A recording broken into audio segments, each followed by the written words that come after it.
Monsieur le Président du Haut Conseil du dialogue social, Madame la représentante de la Direction du travail et de la sécurité sociale, qui est juste arrivée, Monsieur le coordinateur du Bureau Afrique de la CNV, Monsieur Latifou, Monsieur le représentant du CNES, Monsieur Sam, Monsieur le représentant de AGS, Monsieur le représentant de la Direction de l'Emploi, Monsieur le représentant du CARES, la coalition des centrales syndicales affiliées à la CSI, chers acteurs et partenaires du secteur horticole sénégalais, distingués invités en vos rangs, grades et qualités. C'est dans le cadre de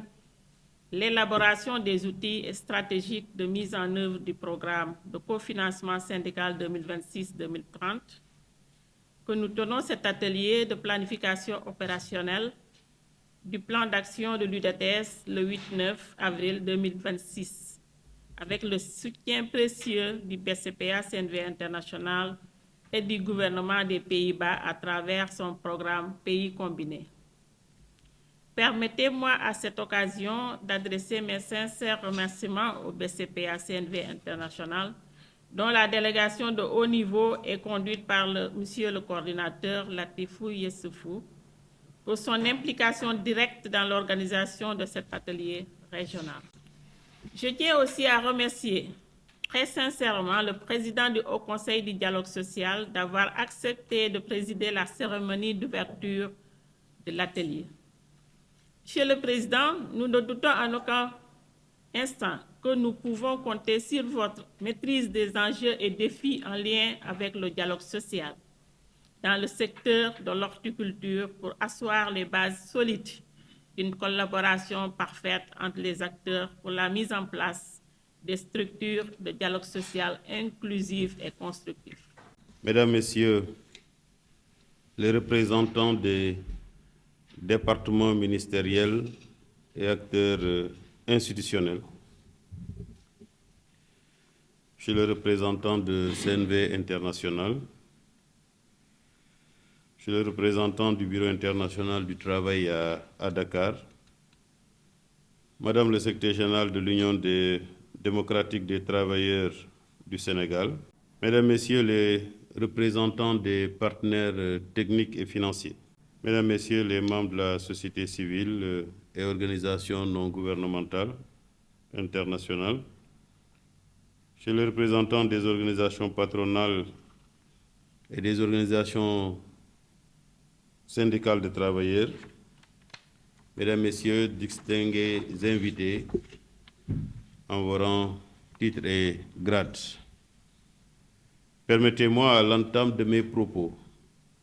d'adresser au nom de tous les membres du Haut Conseil du dialogue social et à mon nom propre mes chaleureux remerciements à Madame Mariama Diallo, secrétaire générale de l'Union démocratique des travailleurs du Sénégal, ainsi qu'aux membres de votre organisation. C'est avec un plaisir renouvelé que je me joins encore une fois à vous avec des mandants tripartites à l'occasion de cet atelier d'élaboration du plan opérationnel 2026 du programme de cofinancement syndical 2026-2030 de l'UDTS. En effet, il y a presque 9 mois, jour pour jour, que nous nous réunissions autour de l'atelier national bilan et d'apprentissage du programme de coopération syndicale PCS 2021-2025 et de préparation du PCS 2026-2030. Le présent atelier s'inscrit donc en droite ligne de la mise en œuvre des orientations que vous aviez déclinées en matière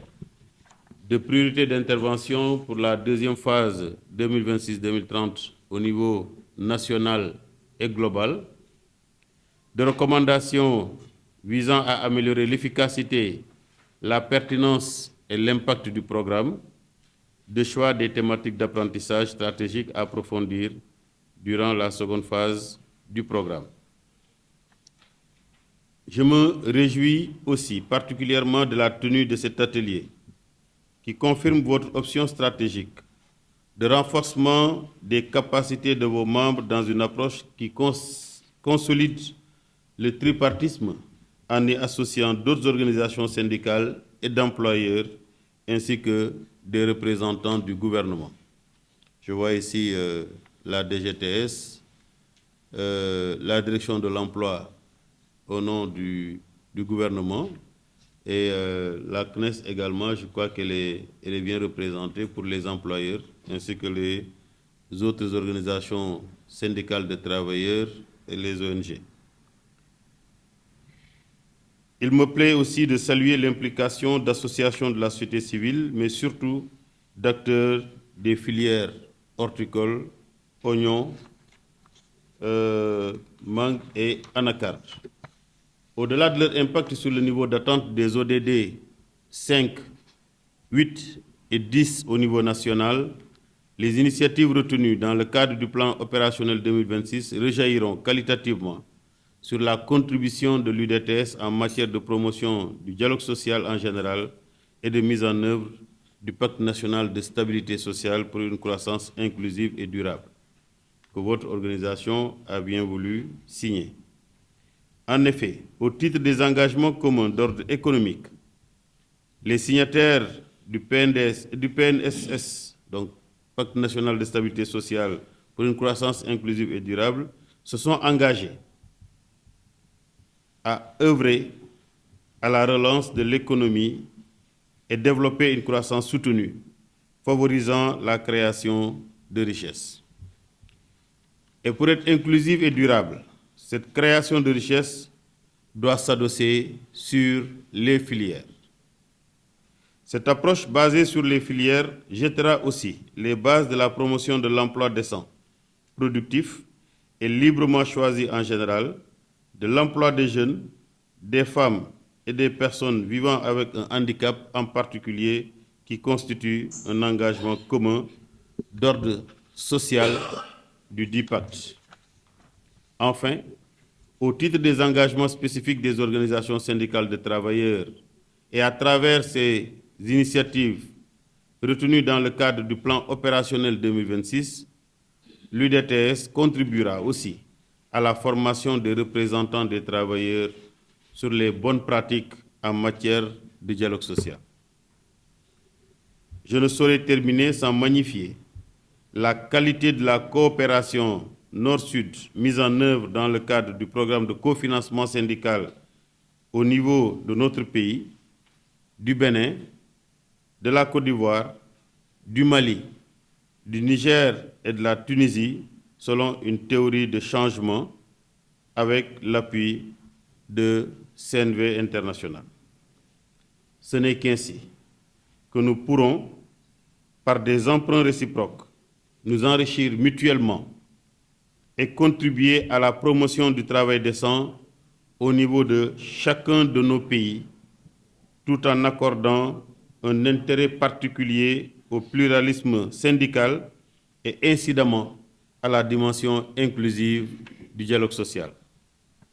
C'est par ces mots, Mesdames, Messieurs, que je voudrais terminer mon propos en souhaitant plein succès à vos travaux.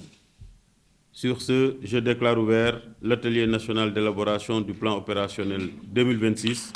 du programme de cofinancement syndical 2026-2030 de l'UDTS. Je vous remercie de votre aimable attention.